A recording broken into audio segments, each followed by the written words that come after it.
ایک دن کوا بھوک سے بےحال ہو کر گھونسلے سے نکلا۔ وہ کھانے کی تلاش میں ادھر ادھر اڑنے لگا۔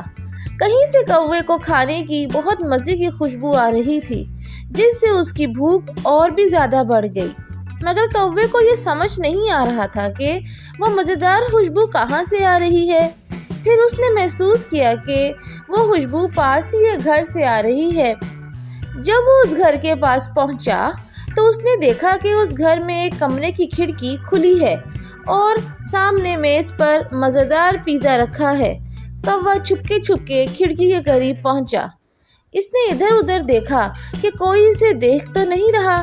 وہ بڑی چالاکی سے کھڑکی کے پاس آیا اور اپنے نوکیلے پنجے سے پیزا کا ایک بڑا ٹکڑا اٹھا لیا۔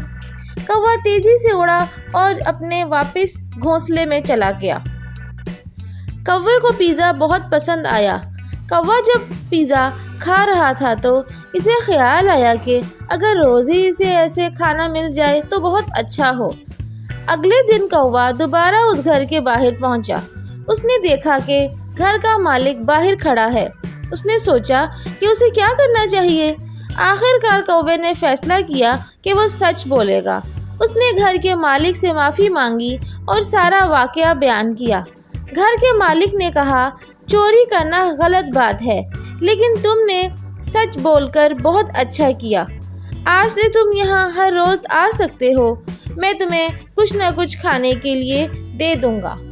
اس طرح کی پیاری پیاری کہانیاں سننے کے لیے شیئر، سبسکرائب اور لائک ضرور کریں۔